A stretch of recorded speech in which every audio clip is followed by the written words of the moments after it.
Alright, so hey guys, it is late night Michi voice again, so hopefully you don't mind me being a little bit quieter and not as energetic as I normally am. This is in no way a sad video, don't think that, it's just recording audio late, and I don't want to wake up my husband or my neighbors.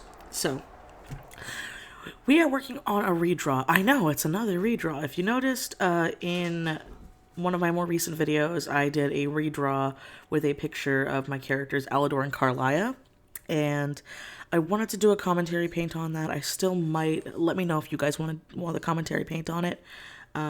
Just let me know. But for this one, it was actually a mermaid piece that I did last year, and I really liked the piece. But I feel like there has been so much I've learned in just the past year with my own art, and I felt like my growth has been huge this year. I've learned a lot about depth. I've learned a lot about color picking. I've learned a lot about anatomy. Still learning. I'm in no way saying that I'm, I'm an expert. I'm still very much learning. But I really wanted to redraw the picture I did last year because one of those things that happened when shortly after I finished it, I wasn't proud of it. I didn't like it. I didn't like how the tail looked. I didn't like the colors I picked for the background. And I really wanted to make this something nice, and I actually turned it into a print, and the print won't be up in my shop anytime soon. I made that print for San Japan. After the con, I will have an access sale, obviously, but yeah, I just wanted to do that, and I've been in a big funk recently, and I just want to talk about that for a minute. Oh, I also should say, I don't have my normal little bullet points, so if I'm even more tangency randomy this time, that's why. And I guess, sorry if you hear stuff in the background, it's also my animals decided to just do the mamba. But the shading, sadly, the shading portion of the video got cut, which I know is going to be weird, especially for people who watch the speed draw version where it doesn't have any, talking over it. And it, I've been fighting OBS on my computer recently, guys, and it's just been a pain. But that's not the point of this. That's not the point. The point is that I've been in a real funk with my own art, and I know everybody gets in that. And I've been working and I've been pushing through it, but I'm at that stage again where none of my shit looks good. None of my shit. I'm like, no, I can do better. I should do better. I've been doing the thing that you're not supposed to do, and I've been comparing myself to a lot of my friends. I haven't told my friends, and me admitting this now, a few of them are probably gonna be like, oh, is it me? Don't feel it as a bad thing.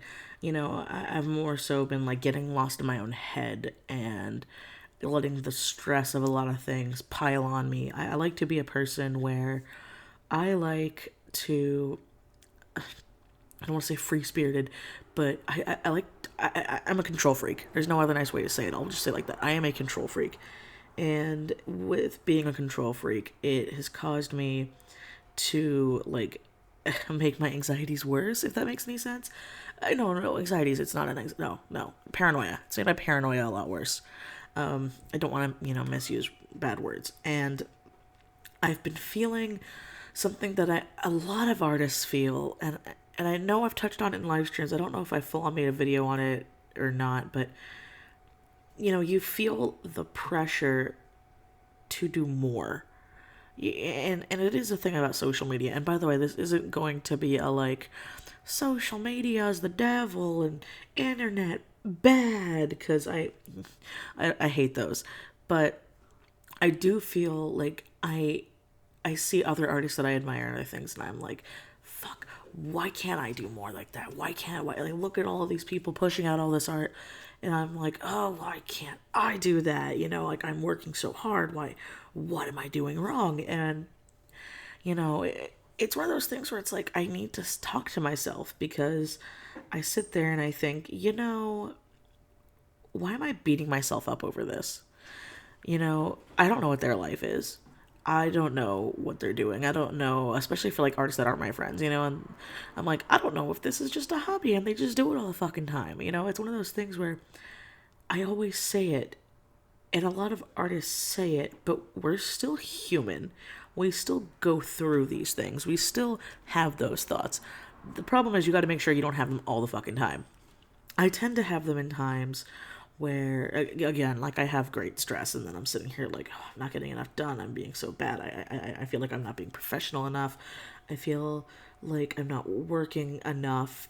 When in retrospect, I'm working a lot, and that's when it can become extremely unhealthy. And that's when you're seeing people do these things where they're taking steps back, they're taking breaks, they're sitting and they're thinking. And I think that's something that a lot of us don't do. I know I didn't for the longest time. And sometimes it's one of those things where we know we have to do it, but we keep being like, oh, I have to get this done, I have to get this done, I have to get, like, procrastination. And pretty much is, you end up being like, oh shit, here's my goal, here's my deadline, it needs to be done by this point. And you freak out because you have no idea if you're gonna hit it or not. And then you get in this thing where you're like, I should have prepared better, and we need to get out of our own heads. We need to get out of our heads. We need to shut the voice up. It's hard. Again, I was having a hard time shutting that voice up too. But it's one of those things, where I feel like we have, I don't want to say an obligation, because some people it's your job and it is your obligation. For me, it is my job. It is my obligation. But for those of us who it isn't your job, it's just something you do.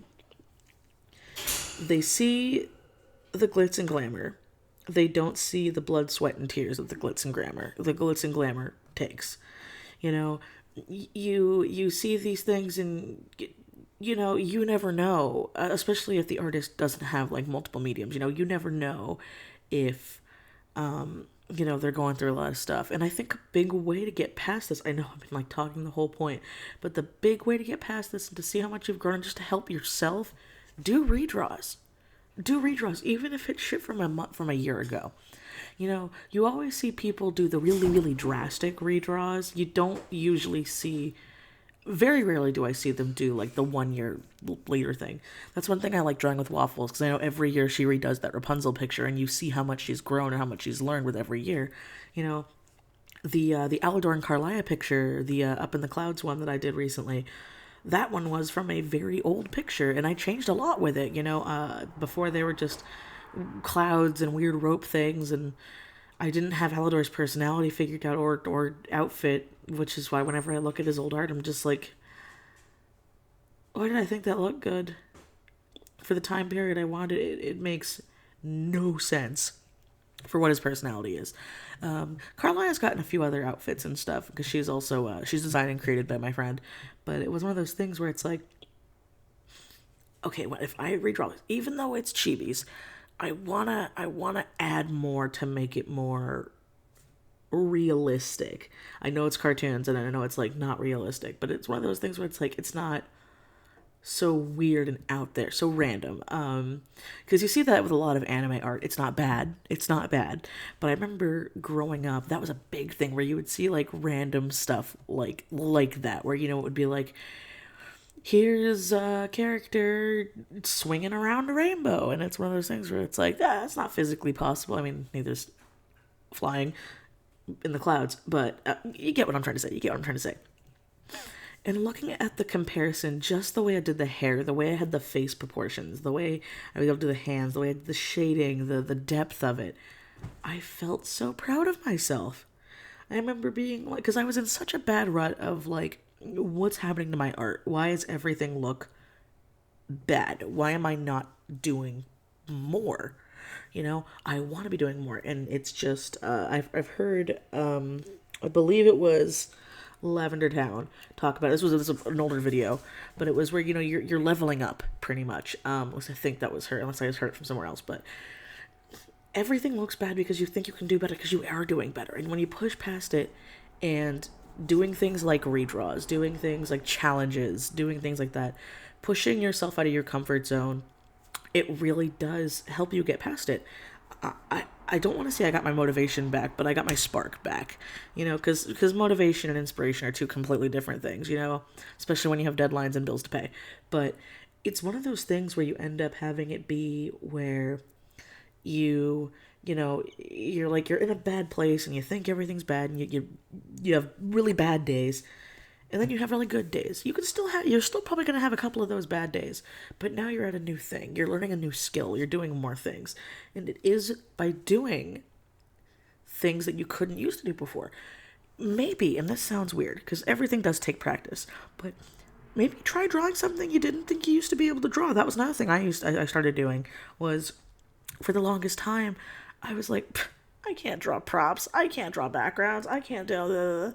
I wanted to. I never could. And now I'm sitting here and I've learned a lot of tricks just from like looking up tutorials, doing studies. One thing that's been helping me a lot is doing a lot of still life studies, but I do them really quickly. I don't spend a lot of time on them, which people can debate on how you learn, but I feel like it's been helping my speed with that, and I've been getting more detail with them. And then it's like, now I can put those into my art. I can add more details. I can add things because there's going to be a picture coming up soon that I have I have the recording for, where I'm really proud because I was able to put a lot of detail into it, into a simple just character bust and hair. But I put so much detail into that, and I was so proud of that. And I want to do more of that. And again, this isn't a like detail equals better thing, because it's not, depends on what people like, because art is subjective. But if you're ever down and out, I know I'm repeating it, but I'm saying it again. If you're ever down and out, just redraw something. Redraw something. If you did redraw something, especially if you didn't like it, even if it was a more recent thing, if you didn't like it and you feel like you could have changed and done better, do that. Because something else I've learned is if I start drawing without doing warm-ups, because I never used to do warm-ups, my stuff is so much better. It's also why I like to do the rule of, like, I'll sketch something and then I'll leave it for a bit. I won't just immediately go into the inking. I will work on something else, or I'll leave it for a day and I'll do something else, and then I'll go back to it, and then I'll see the mistake. Thank you, animals. But I'll see the mistakes that I made before, and the things you can change into what you've grown. Now, so I'm going to leave it here because my cat's just destroying everything, and I've said my point. So, I hope you guys enjoyed this video. Hopefully you can hear me over my cat being an asshole, and the next time audio probably won't be quiet. Have to be quiet recording time, Michi. So, as always, guys, I will see you next time. Bye.